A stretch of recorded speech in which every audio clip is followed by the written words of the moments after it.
E benvenuti in questo nuovo video. Prima di cominciare vi chiediamo come al solito un like per sostenerci, di iscrivervi se non siete già iscritti, di abbonarvi così non vi perderete il video pagelle di questa settimana, appunto dopo domani, dopo il nostro match, e commentate, dite la vostra su quel che andremo a dire. E partiamo direttamente, direi, da quello che è successo tra Empoli e Lecce, cioè nelle partite di Empoli e Lecce rispettivamente. Perché effettivamente adesso le cose si mettono male. Come ho scritto nel titolo, effettivamente dopo la vittoria dell'Empoli, all'ultimo, fatalità all'86esimo, come era successo in Empoli-Venezia, dove alla fine stavamo per vincerla e chi pareggiava quella volta, pareggiò quella volta, Anjorin, sì, all'86esimo. A destino, probabilmente. Stavolta ha segnato il gol decisivo all'86esimo contro il Parma. E alla fine la partita è finita 2-1 per loro, e quindi di fatto in classifica hanno fatto un bel balzo in avanti. E invece Verona-Lecce appena terminata, finita 1-1, anche lì Lecce che era andato avanti, ha segnato Kristovic, per fortuna il Verona è riuscito a pareggiare, a portare a casa almeno un pareggio in casa, quindi rimangono sostanzialmente lì, perché di fatto loro con una vittoria andavano a quota 30 e lì sarebbe stata ancora più dura. Cioè, già adesso è dura in realtà, perché noi siamo a 26 punti come penultimi, poi terzultimi il Lecce con 28 punti e l'Empoli sempre in questo momento è salvo a pari merito con Lecce, a 28 punti. Sì. Quindi uno spareggio ci sarebbe. Sì. Quindi la situazione comunque è abbastanza tragica. Infatti abbiamo l'obbligo di vincere sia domani che tutte le altre partite che ci restano. Purtroppo la verità è questa. Cioè non è tanto il fatto che dobbiamo vincere perché cioè, di default si deve vincere. Però dico, abbiamo l'obbligo di vincere in relazione soprattutto al calendario facile dell'Empoli, che abbiamo qua, insomma, chi ha visto tutti i video saprà. Abbiamo analizzato bene il calendario dell'Empoli, anche quello del Lecce, ma in particolare quello dell'Empoli parla chiaro, nel senso, partite molto facili. Le prossime sono contro Monza e Verona. Per contraddire un minimo questa roba qui, oggi, per dire, il Monza ha battuto l'Udinese, un risultato che nessuno si aspettava.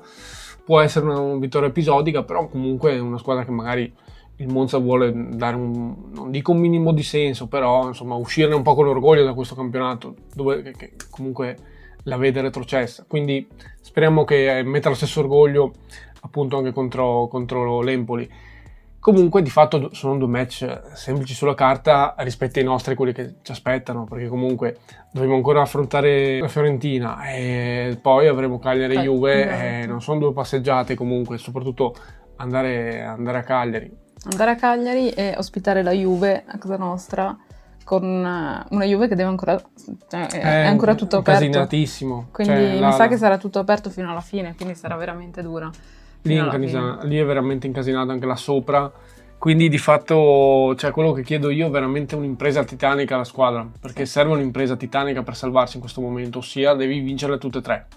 Sì, esatto. Stiamo chiedendo tanto, cioè me ne rendo conto, però di fatto questa è la situazione, soprattutto in relazione appunto al calendario dell'Empoli. Se fossero partite un po' difficili anche per loro, come lo sono le nostre e come lo è in parte quello del Lecce come calendario, capirei, insomma, direi basta che fai più punti possibili, non so, in qualche modo con un po' di fortuna magari ce la possiamo fare, così serve veramente un'impresa. Me ne rendo conto perché ieri ha dato un bel segnale l'Empoli vincendo, 3 punti pesanti che non vinceva da una vita, anche loro erano 5 mesi che non vinceva, quindi di fatto è un po' questa l'analisi. Tocca veramente, da domani bisogna assolutamente vincere, e anche le prossime due in realtà, proprio visto il calendario facile dell'Empoli. È un po' questa, secondo me, l'analisi che si deve fare a livello di classifica. Sì, abbiamo tutto nelle nostre mani, dobbiamo fare tutto noi, non dobbiamo neanche più pensare alle altre, come in realtà sempre dovuto fare così. Certo. Però questa volta veramente devono metterci tutto l'impegno possibile e non possono sbagliare niente, devono essere concentrati tutta la partita, e quindi dobbiamo sperare veramente di vedere delle finali, le ultime 3 finali dell'anno. Però dai, partiamo da questa finale, dalla prossima finale, ossia la partita di domani, andiamo a dire 2 parole. Allora, incontriamo la Fiorentina che di fatto è una Fiorentina sicuramente stanca, perché di fatto ha giocato la semifinale di Conference League contro il Betis e ha dovuto andare fine supplementari, tra l'altro. Esatto, quindi ha giocato parecchi minuti, 120 minuti, e questo sicuramente ha fatto sì che i giocatori arriveranno molto probabilmente stanchi a lunedì, perché non hai il tempo per recuperare tutti i minuti. E sono anche usciti sconfitti, tra l'altro. Esatto, quindi sono stanchi, arriveranno con un mood probabilmente non del tutto contenti dell'entusiasmo della vittoria, perché appunto hanno perso. Speriamo che comunque hanno un obiettivo di fatto, esatto, di qualificarsi in un posto europeo, non so dire Champions League, Europa League, Conference, perché è veramente tutto aperto ed è veramente tutto in pochi punti lì, quindi vediamo, però comunque hanno un obiettivo di fatto europeo lì. Su quello è l'unica roba che mi fa dire che giocheranno anche loro alla morte per vincere, no? Perché al di là di tutto, al di là che siano stanchi, al di là che abbiano avuto poco tempo per preparare la partita, sicuramente meno di noi, esatto. Questo dobbiamo dirlo assolutamente, e a livello di motivazione sicuramente abbattuti dall'uscita in Conference, però comunque l'obiettivo Europa, l'obiettivo europeo per la prossima stagione c'è ancora. Sì, entrambi ci giochiamo un obiettivo molto importante, sarà veramente una lotta devastante, una partita molto... Secondo me sarà molto difficile. Sì, sicuramente tipo una delle partite più belle di questa giornata qua, onestamente parlando, perché comunque, come hai detto tu, abbiamo tutti e due un obiettivo. E l'unica roba anche, secondo me, tanti cambi all'orizzonte per la Fiorentina, perché comunque hanno giocato, come dicevi, 120 minuti per far rifiatare un po' i titolari o comunque far rifiatare quelli che proprio non ce l'hanno fatta. Penso metterà il più possibile la formazione titolare o comunque quelli che ritiene i migliori. Io non so onestamente, però comunque qualcuno magari, ecco, sicuramente non vedremo Kern. Esatto. Che è uscito infortunato proprio negli ultimi minuti ai tempi supplementari, quindi teoricamente, da quanto ho capito, non dovrebbe giocare, ed è un ottimo vantaggio perché è veramente uno dei migliori attaccanti del campionato, si è dimostrato tale in questa stagione, e secondo me perde veramente tanto la Fiorentina senza il suo peso offensivo, senza i suoi gol, c'è poco da dire, questo è veramente un grosso vantaggio per noi. Sì, quindi comunque non dobbiamo partire per vinti, quello sicuramente, ma come in ogni partita questo. E abbiamo questa fortuna, tra virgolette, di non avere Ken, e dobbiamo sfruttare ogni dettaglio, ogni piccola incertezza della Fiorentina per riuscire a magari prenderli alla sprovvista e provare a segnare di più di loro. Sì, che poi al di là di questo anche una squadra che non ha fatto grandissimi risultati contro le squadre piccole, onestamente. Magari ha fatto l'impresa appunto contro Inter, contro Milan, spesso mi pare che abbia vinto, non so se in campionato, non mi ricordo, comunque ha battuto l'Inter, era 3-0, mi sa che era campionato, sì.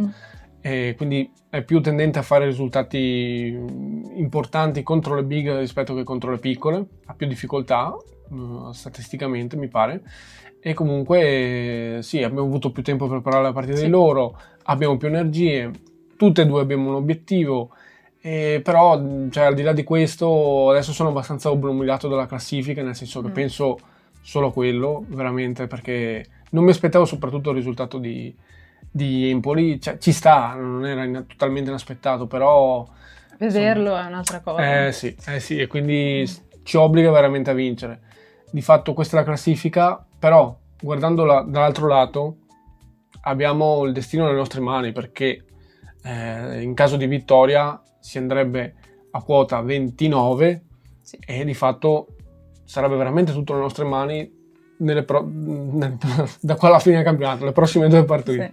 Quindi sta veramente a noi. Abbiamo tutto nelle nostre mani e dobbiamo veramente dare il massimo. Domani non è retorica, è veramente una finale.